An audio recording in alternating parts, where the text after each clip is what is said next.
जय संविधान, जय भीम, महात्मा गांधी की जय, गोडसे मुर्दाबाद। 4 PM न्यूज नेटवर्क में आज मैं माननीय मोदी जी को एक सलाह देना चाहता हूं। अब मैं जानता हूं मेरी सलाह मानेंगे तो है नहीं, लेकिन अब मैं शिक्षक आदमी हूं तो सलाह देता रहता हूं, मांगे ना मांगे कोई। तो मैं माननीय मोदी जी को एक सलाह देना चाहता हूं। माननीय मोदी जी, आप शायद भूल गए, आपकी मेंबर ऑफ पार्लियामेंट जो मंडी की हैं वो तो ये भूल गई कि देश आजाद कब हुआ था। वो तो कहती हैं कि 2014 के बाद आजाद हुआ। माननीय मोदी जी, आप भी भूल गए, आपको भी भूलने की आदत लग गई है। जब आपको ये पता है कि 4 जून 2024 को जो चुनाव के रिजल्ट्स आए, उससे आपको ये संदेश मिला कि मोदी जी अपनी जो वर्किंग स्टाइल है उसको चेंज कर दीजिए।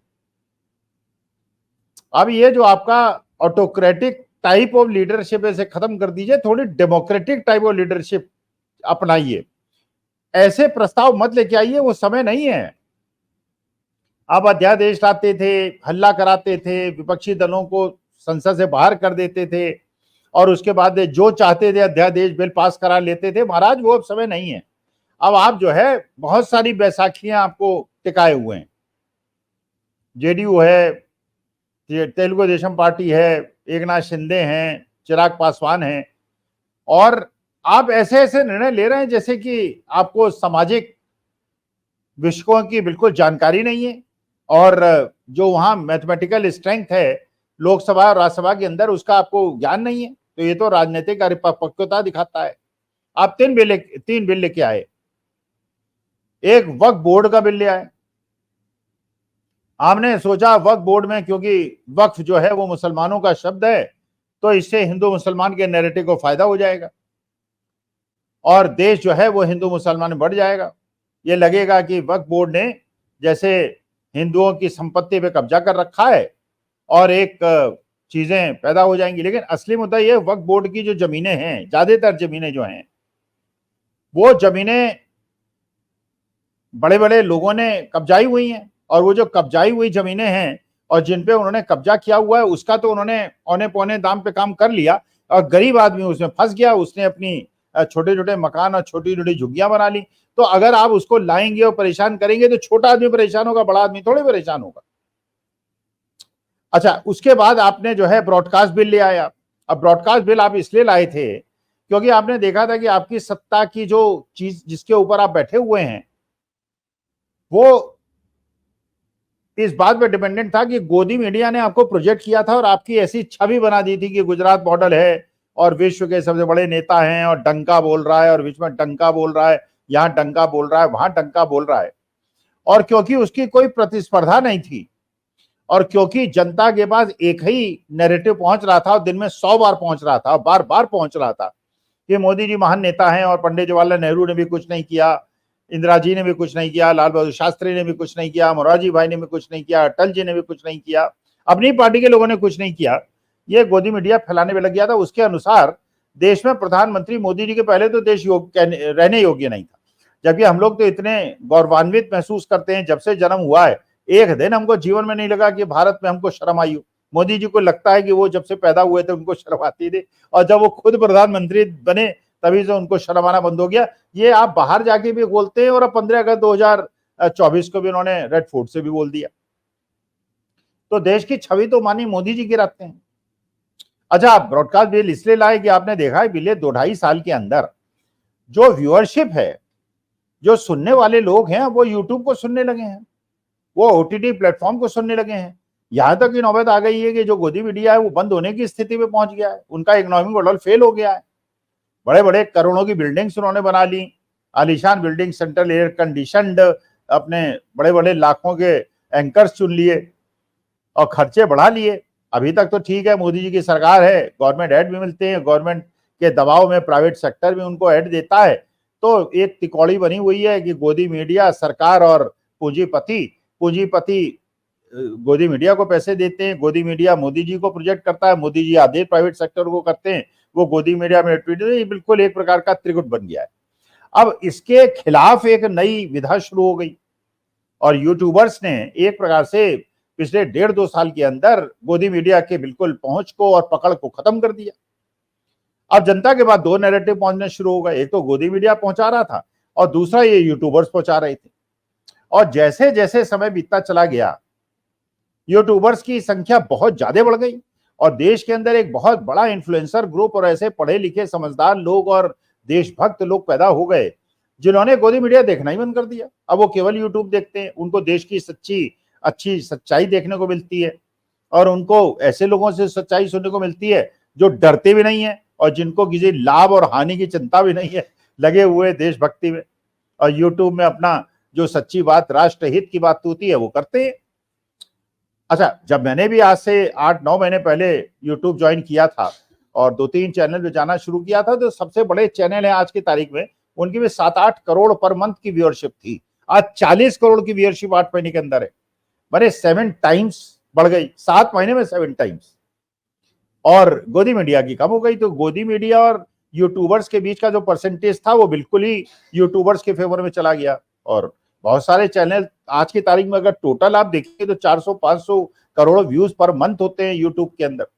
तो इसका मतलब लोग सच्चाई सुनना चाहते हैं, यूट्यूब सुनना चाहते हैं, अच्छे अच्छे वक्ताओं को सुनना चाहते हैं और उनकी बात क्योंकि उन्हें ठीक लग रही है, राष्ट्रहित में लग रही है, सच्ची लग रही है, इसलिए वो सुन रहे हैं। कोई दबाव डाल के तो आपको सुना नहीं सकता गोदी मीडिया यूट्यूबर्स।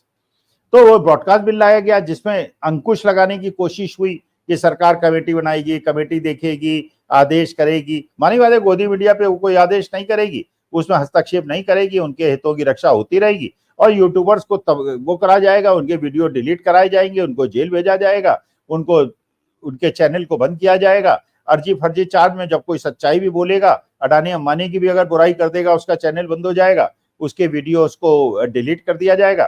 तो खैर, जब वो सारे सत्ता पक्ष के अलग अलग पार्टीज के लोगों ने विरोध किया, जैसे वक्फ बिल का उन्होंने अपोज किया था और नीतीश कुमार ने और बाकी लोगों ने, क्योंकि मानी बात है कि आप जो है अगर कोई कानून बनाए तो जो बड़े बड़े भूमाफियाओं ने हिंदू समाज के अंदर भी कब्जा कर रखा है और बड़े बड़े ट्रस्टों ने, भाई ठीक है, आप एक तरह से अगर बनाए कानून तो सबके लिए कानून बनना चाहिए, लेकिन कानून बनाते समय आपको ये ध्यान रखना चाहिए जो महात्मा गांधी कहते थे कि जब भी आप कोई नियम बनाएं तो ये जरूर ध्यान रखें कि इस नियम बनाने का देश के सबसे कमजोर और पंक्ति में सबसे पीछे खड़े हुए व्यक्ति पे क्या इम्पैक्ट पड़ने वाला है। वो तो आप देखते नहीं। आप देखते हैं कि चाहे जो वो हैं अपने आदिवासी हैं, उनका जीवन यापन खत्म हो जाए, दलितों का जीवन यापन खत्म हो जाए, रिलायंस इंडस्ट्री 42,000 लोगों को रिलायंस रिटेल से नौकरी से निकाल दे, बड़ी बड़ी कंपनियां, उन्हें उनकी, आपको निकाले जाने वालों की चिंता नहीं है, आपको उनकी चिंता है कि जिन्होंने निकाला है उनका प्रॉफिट न कम हो जाए,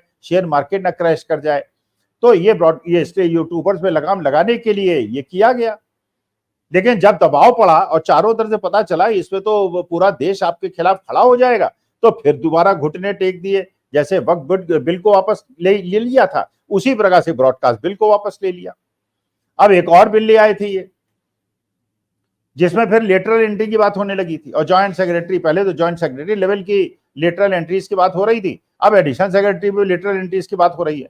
लेटरल एंट्री का मतलब यह है कि जब आईएएस, आईपीएस, पीसीएस सब जगह नौकरी लगती है, सरकारी नौकरी पब्लिक कमीशन के माध्यम से लगती है, तो वो नीचे से आदमी चलता है, एंट्री लेता है, प्रमोशन होते हैं, होते होते होते होते रिटायरमेंट के समय में उच्च पद पे रिटायर होता है, उसके बाद उसको फैसिलिटीज मिलती हैं।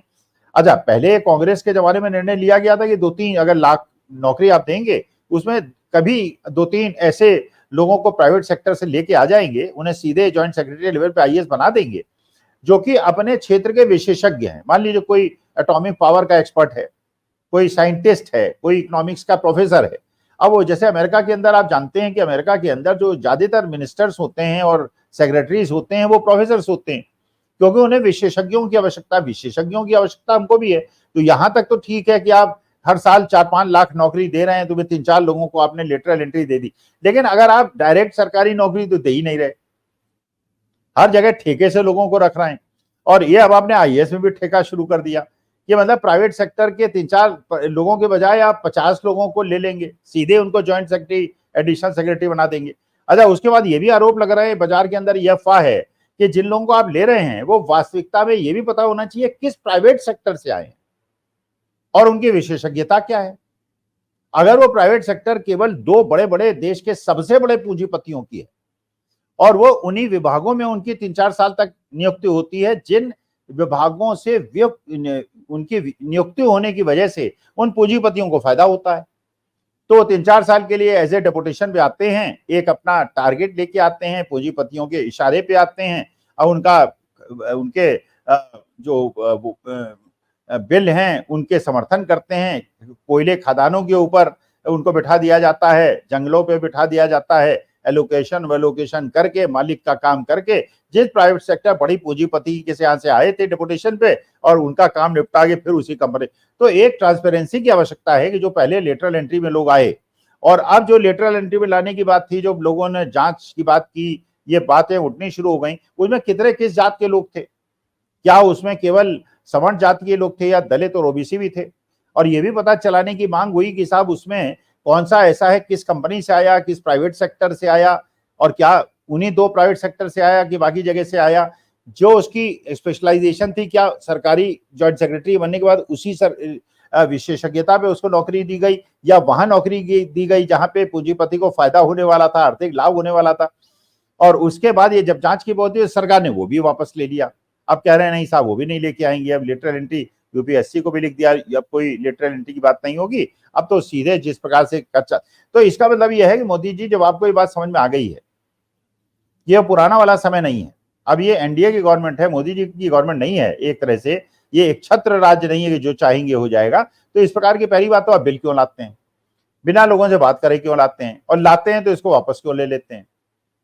तो आप अगर एक लोकतांत्रिक रूप से जनता की बातों को सुनते हुए हिंदू मुसलमान करना छोड़कर सबसे ज्यादा जो आप नारा देते हैं सबका साथ सबका विकास, वही बात करें, उसको अमल में लाएं और इस प्रकार से देश के दलितों, ओबीसी और गरीबों के साथ अन्याय न करें, रिजर्वेशन को खत्म न करें, क्योंकि रिजर्वेशन खत्म होने का मतलब है कि संविधान खत्म हो जाएगा